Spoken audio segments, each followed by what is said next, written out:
Haleluya, Shalom, selamat sore, selamat hari Minggu, Bapak Ibu Saudara yang dikasihi Tuhan. Puji Tuhan, kita bersyukur hari ini kita sudah beribadah. Saya percaya kita diberkati dengan hadirat Tuhan, dengan firman Tuhan. Dan sore hari ini kita kembali mau merenungkan firman Tuhan yang saya percaya akan menguatkan iman kita dan juga mengajari kita prinsip-prinsip firman Tuhan. Dan kami mohon kerjasamanya, kalau Bapak Ibu Saudara diberkati lewat tayangan firman Tuhan ini, biarlah kita juga menjadi berkat bagi lebih banyak orang. Kita bisa share, kita bisa like, kita juga bisa subscribe channel YouTube kami. Dan sekarang kita mau berdoa sebelum kita mendengar firman Tuhan. Haleluya. Terima kasih Bapa di surga untuk firman Tuhan yang kami dengar sore hari ini. Kami percaya Tuhan, iman kami timbul waktu kami mendengar firman Tuhan. Dan firman Tuhan sore ini akan membangkitkan iman kami untuk mengalami mujizat dari Tuhan. Apapun mujizat yang kami butuhkan, Tuhan Yesus sanggup melakukannya. Kami mau terima dengan iman mujizat kami hari ini terjadi. Haleluya. Amin. Hari ini saya ingin menyampaikan firman Tuhan dengan judul Mujizat Masih Terjadi. Mujizat masih terjadi. Nah, Bapak Ibu Saudara, dengan banyaknya pandemi COVID case yang terjadi dan juga mungkin kesulitan secara ekonomi, ada banyak orang itu mulai sinis, mulai skeptis, mulai berpikir, apakah memang mujizat itu masih bisa terjadi? Saya percaya mujizat itu masih terjadi. Saya juga yakin ada banyak orang yang sudah disembuhkan dari COVID-19 secara mujizat. Hanya tidak terdokumentasi. Saya juga percaya, kami sebagai keluarga juga mengalami, ada banyak orang mengalami mujizat keuangan. Mereka mendapatkan berkat Tuhan bukan karena sumber pekerjaan mereka atau dari usaha mereka, tapi Tuhan melakukan mujizat dengan banyak cara. Juga mujizat-mujizat orang dilepaskan dari ikatan dosa, mujizat orang menerima keselamatan. Nah, Alkitab mengatakan bahwa mujizat itu terjadi bahkan nanti sampai Yesus datang kedua kalinya, bahkan sampai selama-lamanya. Bedanya di surga nanti kita tidak butuh mujizat lagi. Tapi poinnya adalah Tuhan Yesus itu tetap melakukan mujizat sampai kapanpun selama mujizat itu masih dibutuhkan. Karena yang pertama alasannya Tuhan Yesus tidak berubah sampai selama-lamanya. Di Ibrani 13 ayat 8 dikatakan, Yesus Kristus tetap sama baik kemarin maupun hari ini dan sampai selama-lamanya. Kalau kita lihat Alkitab, kapanpun ada orang membutuhkan mujizat, Tuhan Yesus selalu melakukan mujizat. Dan apa yang Tuhan Yesus lakukan di muka bumi ini merupakan sifatnya di kekekalan. Selalu ingin menolong orang, selalu ingin memberkati orang yang beriman kepadanya, yang berharap kepadanya untuk mengalami mujizat. Jadi seperti saya katakan tadi, kalaupun misalnya nanti di surga ada kebutuhan, Tuhan masih melakukan mujizat. Tapi bedanya tidak ada masalah, tidak ada lagi kesulitan di surga sehingga mujizat tidak dibutuhkan. Tapi sampai akhir zaman, sampai di mana masih ada manusia yang membutuhkan mujizat, Tuhan Yesus tetap akan melakukan mujizat lewat kita umatnya, orang yang percaya. Sebab yang kedua, ini adalah ciri-ciri orang percaya yang Tuhan Yesus katakan. Di dalam Markus 16 ayat 17-18, tanda-tanda ini akan menyertai orang-orang yang percaya. Mereka akan mengusir setan-setan demi namaku. Mereka akan berbicara dalam bahasa-bahasa yang baru bagi mereka. Mereka akan memegang ular dan sekalipun mereka minum racun maut, mereka tidak akan mendapat celaka. Mereka akan meletakkan tangannya atas orang sakit dan orang itu akan sembuh. Ada yang berkata, mujizat itu hanya untuk para rasul. Mujizat itu hanya untuk orang-orang yang hidup di zaman Alkitab ditulis. Sesudah selesai Alkitab ditulis, tidak ada mujizat lagi. Tapi Alkitab berkata bahwa tanda-tanda ini akan menyertai orang-orang yang percaya. Jadi saya yang hidup 2000 tahun sudah Alkitab ditulis adalah orang percaya. Artinya ayat ini juga berlaku untuk Bapak Ibu Saudara dan saya yang percaya kepada Tuhan Yesus. Sehingga dengan iman kita bisa berkata, kalau saya percaya Tuhan Yesus, artinya saya bisa mengalami mujizat saya sekarang. Saya tidak perlu tunggu orang lain untuk mendoakan saya. Saya bisa percaya dan saya akan mengalami mujizat. Amin. Jadi dua alasan ini menyatakan bahwa mujizat masih terjadi. Tapi mujizat seperti apa yang Yesus lakukan? Kita akan lihat di Lukas pasal 4 ayat 18-19. Ini bicara tentang kutipan Nabi Yesaya tentang Mesias. Dan Tuhan Yesus mengulangi kembali kutipan Nabi Yesaya dalam Lukas pasal 4 ayat 18-19. Roh Tuhan ada padaku, oleh sebab ia telah mengurapi aku untuk menyampaikan kabar baik kepada orang-orang miskin. Dan ia telah mengutus aku untuk memberitakan pembebasan kepada orang-orang tawanan. Dan penglihatan bagi orang-orang buta. Untuk membebaskan orang-orang yang tertindas. Untuk memberitakan tahun rahmat Tuhan telah datang. Jadi ada 5 kategori mujizat besar yang Tuhan Yesus lakukan. Dan saya percaya 5 mujizat inilah yang memang kita butuhkan di zaman ini, bahkan di sepanjang segala zaman. Yang pertama, mujizat secara keuangan atau secara ekonomi. Tuhan Yesus mau melakukan mujizat keuangan atau mujizat secara ekonomi. Dikatakan di bagian awal, untuk menyampaikan kabar baik kepada orang-orang miskin. Apa kabar baik bagi orang miskin? bahwa mereka tidak perlu miskin untuk selama-lamanya, bahwa ada pengharapan mereka bisa lepas dari kemiskinan. Dan Tuhan mau kita itu merdeka dari kemiskinan. Kenapa? Karena kemiskinan itu melumpuhkan kita untuk bisa menjadi berkat. Kemiskinan itu juga meningkatkan kriminalitas. Karena kemiskinan ada banyak orang yang akhirnya terpaksa melakukan kejahatan. Sebagian besar motivasi kriminalitas itu adalah karena motivasi ekonomi. Karena kriminalitas juga akan ada kebodohan. Dan akibat kebodohan, kemiskinan lagi. Jadi satu lingkaran setan yang setan buat. Waktu orang miskin, dia akan menjadi bodoh. Dan waktu dia bodoh, dia akan menjadi miskin.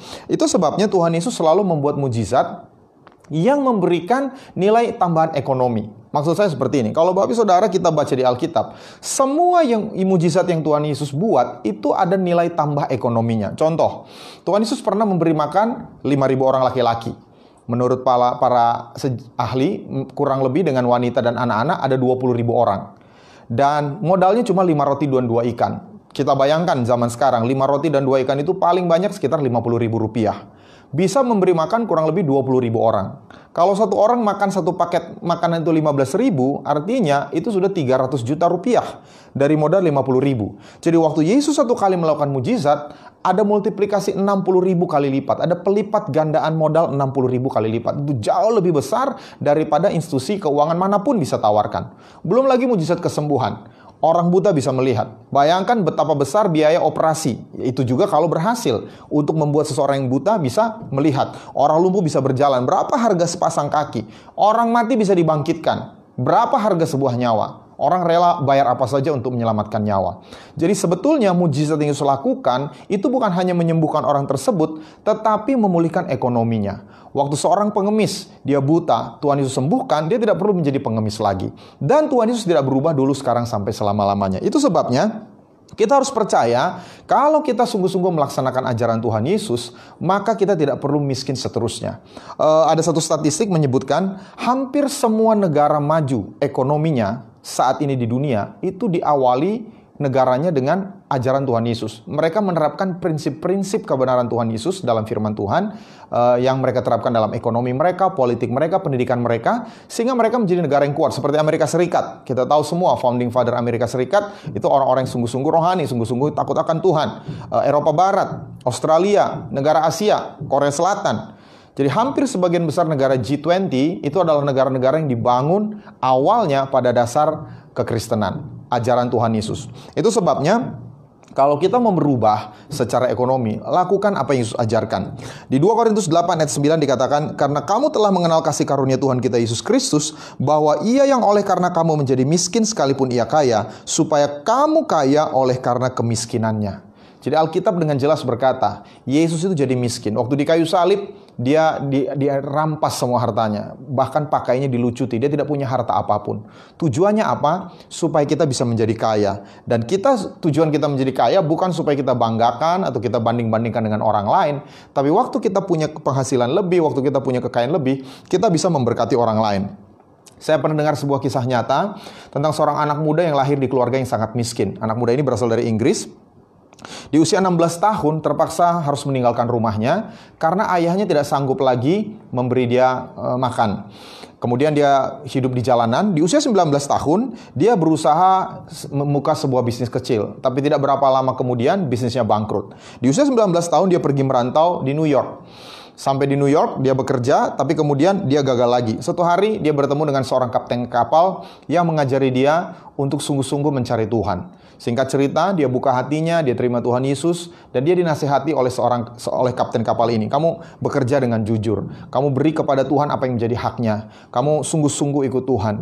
Hidup sesuai dengan firman Tuhan. Singkat cerita, dia baca Kejadian 28 ayat 22 tentang Nazar Yakub, bahwa dia akan mengembalikan 1/10 dari apa yang dia peroleh. Dan sejak saat itu dia mulai komitmen, memberi 10/10 dari penghasilannya. Lalu kemudian dia mulai usaha, dia memulai buat sabun. Pertama dia buat sabun cuci tangan, kemudian dia buat sabun cuci pakaian, lalu kemudian dia mulai buat sabun cukur. Dan singkat cerita usahanya berkembang. Lalu kemudian setelah dia mulai diberkati, dia mulai memberi dari 10% naik ke 20%, 30%, 40%, sampai 50% dari penghasilannya. Dia serahkan kepada pekerjaan Tuhan. Mungkin kita pernah dengar namanya William Colgate. Dia adalah pendiri perusahaan Colgate, merek pasta gigi yang terkenal. Jadi setiap kali saya sikat gigi, saya pakai Colgate, kebetulan saya beriman Tuhan, kalau engkau bisa memberkati William Colgate dari orang yang gagal dalam hidupnya secara ekonomi, dari orang yang berasal dari keluarga yang miskin, tapi dia sungguh-sungguh lakukan prinsip firman Tuhan, maka Tuhan bisa berkati siapapun, termasuk kita yang sedang mendengarkan. Itu sebabnya saya berdoa, supaya hari ini iman kita bangkit. Tuhan Yesus datang bukan hanya untuk menebus dosa kita, Tuhan Yesus datang juga untuk memulihkan ekonomi kita. Tuhan Yesus datang supaya kita keluar dari kemiskinan, dan kita bisa menjadi berkat bagi banyak orang. Lalu yang kedua, apa yang Yesus lakukan? Mujizat terlepas dari ikatan dosa. Yesus melakukan mujizat untuk melepaskan manusia dari ikatan dosa. Di ayat 19, untuk memberitakan pembebasan kepada orang-orang tawanan. Jadi tawanan di sini bukan orang-orang yang dipenjara, yang dimaksudkan penjara secara fisik saja. Tuhan Yesus tidak membebaskan narapidana supaya keluar sebelum waktunya. Tawanan di sini bicara tentang orang-orang yang diikat oleh sesuatu. Mereka diikat oleh dosa mereka. Mereka diikat oleh pornografi, narkoba, mabuk-mabukan, judi, free sex, perzinahan, perselingkuhan. Yang mereka tahu itu salah. Mereka tahu itu dosa. Mereka tahu itu mendukakan hati Tuhan. Mereka tahu itu juga menghancurkan hidup mereka. Mereka tahu itu menyengsarakan orang yang mereka kasih. Tapi apa daya? Mereka tertawan. Mereka terpenjara. Dan Tuhan Yesus bisa melepaskan orang-orang dari ikatan dosa. Dan saya mau beritahu, ikatan dosa tidak bisa terlepas karena kepintaran kita. Ada berapa banyak orang berpendidikan tinggi tapi terikat dengan narkoba. Kekayaan juga tidak bisa melepaskan kita dari dosa. Ada berapa banyak orang kaya terikat dengan judi. Apa yang bisa melepaskan kita dari dosa? Nama Tuhan Yesus. Karena dosa itu dikendalikan oleh, pertama memang hawa nafsu kita, tapi oleh roh jahat juga. Waktu ada roh jahat dalam diri seseorang, dia tidak bisa melawan keinginan roh jahat itu. Sehingga apa yang harus dilakukan? Kita harus usir roh jahat itu dalam nama Tuhan Yesus. Orang itu dilepaskan sehingga dia bisa merdeka dari dosanya. Jadi hanya nama Yesus, karena nama Yesus yang ditakuti oleh semua makhluk. Di atas langit, di atas bumi, bahkan sampai di bawah bumi. Nama Yesus bisa melepaskan dari ikatan dosa. Lalu yang ketiga, Tuhan Yesus melakukan mujizat kesembuhan secara fisik. Jadi Tuhan Yesus menyembuhkan kita secara fisik. Di ayat yang ke-18 tadi, untuk memberi penglihatan bagi orang-orang buta. Jadi Tuhan Yesus mau menyembuhkan kita dari penyakit kita. Siapapun yang saat ini sedang sakit, apapun kepercayaan kita, berserulah kepada Tuhan Yesus. Kenapa? Karena Tuhan Yesus itu mampu menyembuhkan orang yang sakit. Kita baca di Injil, Tuhan Yesus menyembuhkan semua orang sakit yang datang kepadanya. Berbagai jenis penyakit, termasuk penyakit yang tidak bisa disembuhkan sampai pada waktu itu. Saya percaya kalau Yesus hidup di zaman sekarang, Tuhan Yesus bisa menyembuhkan penyakit-penyakit yang tidak bisa disembuhkan oleh teknologi. Pada waktu itu teknologi belum bisa menyembuhkan penyakit kusta. Tuhan Yesus bisa menyembuhkan. Mungkin saat ini teknologi sudah bisa menyembuhkan penyakit kusta. Tapi ada banyak obat yang sekarang belum bisa disembuhkan. Kepada siapa kita berharap? Kepada Yesus. Sama seperti orang-orang kusta dulu berharap kepada Yesus dan mereka menerima kesembuhan. Saya pribadi pernah mengalami kesembuhan secara supranatural. Waktu saya kelas 1 SMP, saya pernah mengalami kecelakaan. Saya naik sepeda ditabrak oleh sebuah motor, lalu kemudian saya mengalami perdarahan di otak. Dan perdarahannya itu cukup parah karena selama 10 hari cairan itu keluar dari telinga kanan saya. Telinga saya, gendang telinganya pecah. Lalu kemudian darah mengalir keluar melalui lubang di gendang telinga. Dokter sudah berusaha dengan segala jenis obat. Sudah maksimal. Tidak bisa berhenti. Sampai akhirnya diputuskan harus operasi. Dan saat itu saya berseru kepada Yesus. Tuhan Yesus, tolong sembuhkan saya. Tuhan Yesus, saya tidak mau dioperasi. Dan apa yang terjadi? Malamnya saya berdoa jam 10 malam. Saya tidur, besok paginya tidak setetes darah pun keluar. Pendarahannya berhenti total. Dan hari di mana saya seharusnya operasi, saya pulang dari rumah sakit. Dan sampai hari ini, saya tidak pernah check up lagi ke dokter. Harusnya memang disuruh, harusnya check up. Tapi saya pikir, saya sudah percaya, saya sudah sembuh total. Saya tidak mau lagi di check up, dicek oleh dokter. Nanti takutnya bisa macam-macam implikasinya. Tapi poin saya adalah, siapapun yang berseru kepada nama Yesus untuk kesembuhan fisiknya, bisa mengalami kesembuhan. Kalau ada yang mendengar saat ini, engkau sedang terbaring di rumah sakit dan dokter sudah angkat tangan, berseru kepada Tuhan Yesus. Karena kalau dulu Yesus bisa menyembuhkan penyakit yang tidak tersembuhkan, Yesus Kristus tetap sama kemarin, sekarang maupun sampai selama-lamanya. Selama sejarah manusia, tetap akan ada penyakit-penyakit yang tidak bisa disembuhkan. Dan mari kita datang kepada Yesus. Minta Tuhan Yesus menyembuhkan. Lalu yang keempat, Yesus menyembuhkan mujizat, memberikan mujizat kesembuhan atas jiwa kita. Bukan hanya fisik kita, Tuhan Yesus menyembuhkan juga jiwa kita. Dikatakan untuk membebaskan orang-orang yang tertindas. Nah, tertindas di sini bicara orang-orang yang mengalami tekanan. Orang-orang yang mengalami stres, bahkan depresi. Tuhan Yesus mau menyembuhkan jiwa kita. Nah, Bapak Ibu Saudara, penyakit paling banyak yang menimpa orang di zaman modern ini bukanlah penyakit secara fisik, tapi penyakit jiwa. Ada satu statistik yang menyebutkan 1 dari 5 orang di zaman modern ini mengalami stres. Memang dari tingkat yang paling ringan sampai yang paling berat, bahkan sampai depresi. Karena banyak hal. Karena ekonomi yang sulit, karena hubungan dalam keluarga, mungkin karena macet, karena cicilan, karena tagihan, orang stres.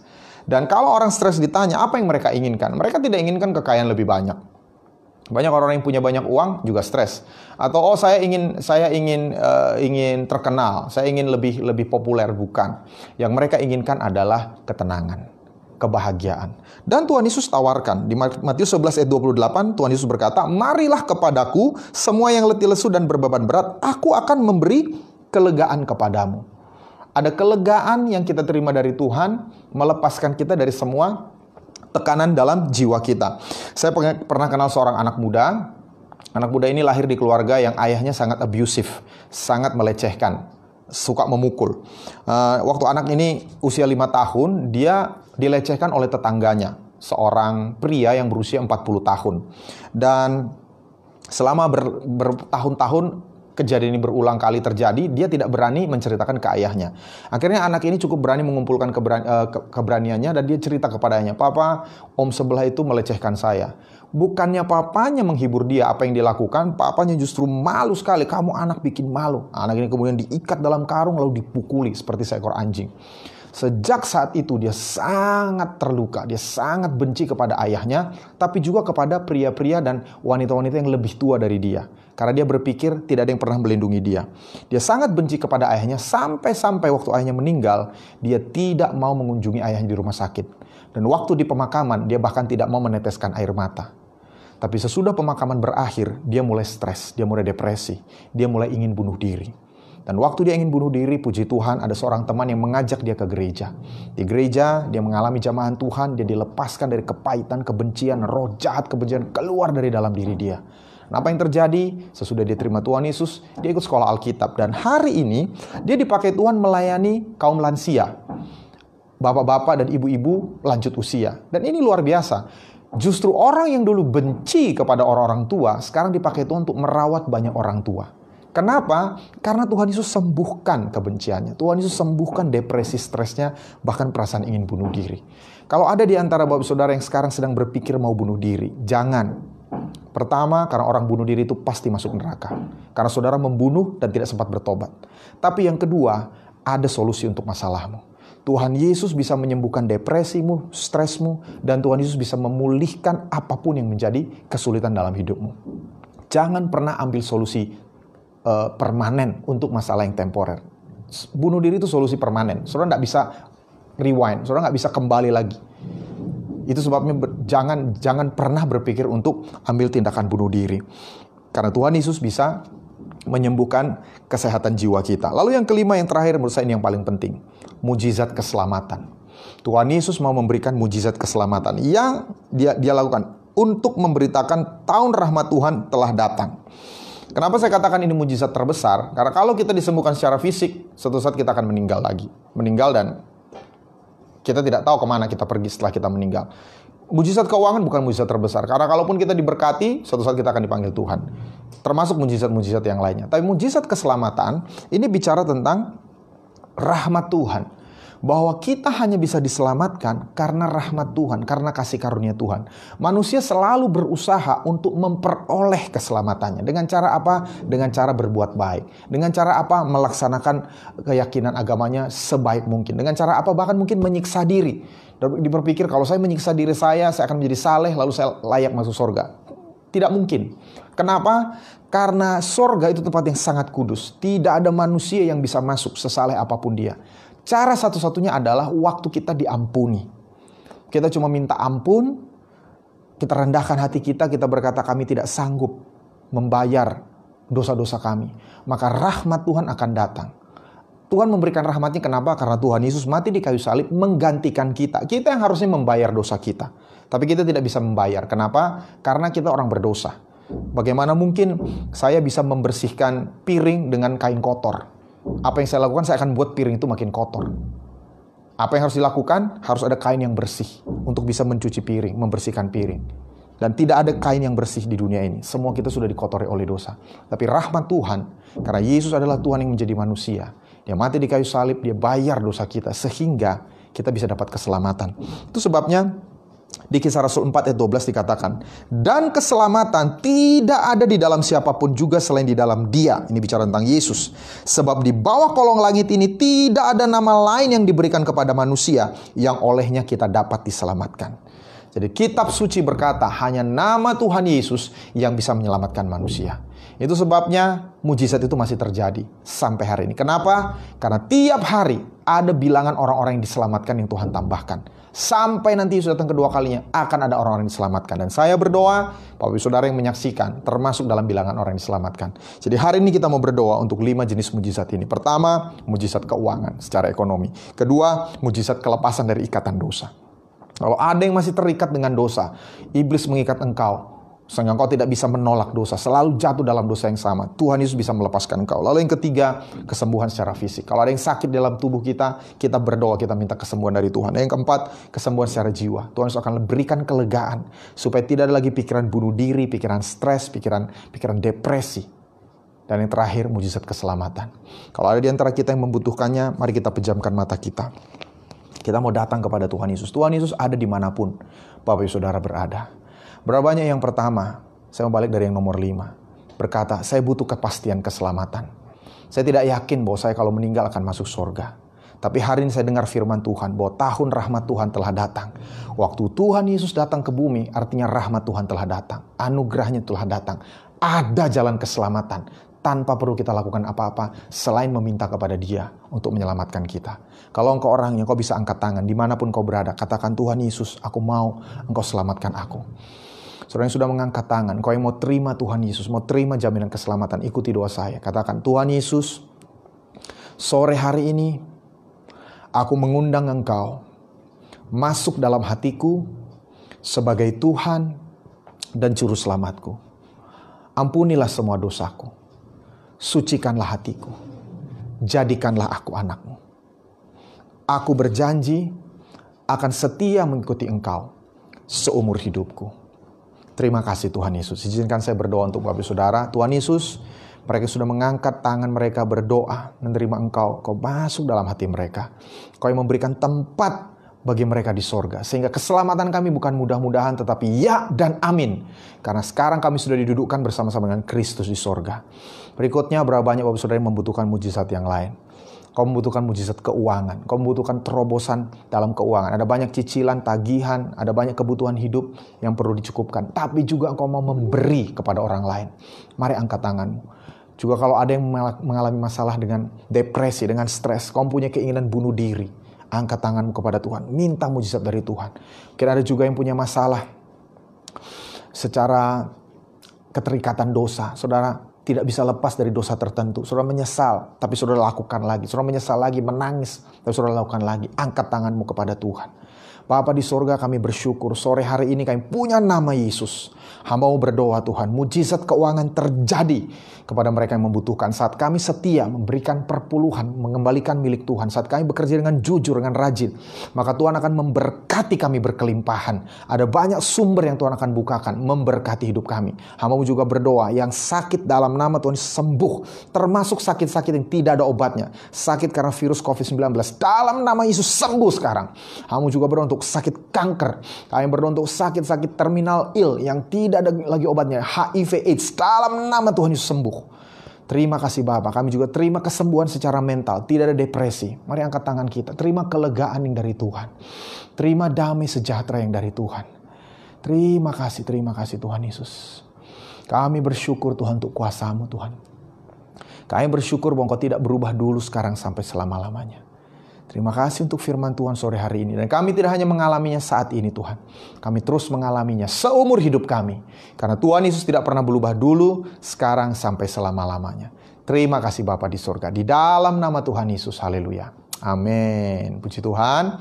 Terima kasih untuk kesetiaan dan kesediaan Bapak Saudara menyaksikan firman Tuhan setiap hari. Sekali lagi kami mohon kerjasamanya. Kalau Bapak Saudara diberkati bisa like, bisa share kepada teman-teman kita. Juga nanti waktu di-upload di YouTube bisa subscribe dan nyalakan loncengnya sehingga kami bisa beri notification setiap kali ada video baru di-upload. Terima kasih, Tuhan Yesus memberkati. Shalom.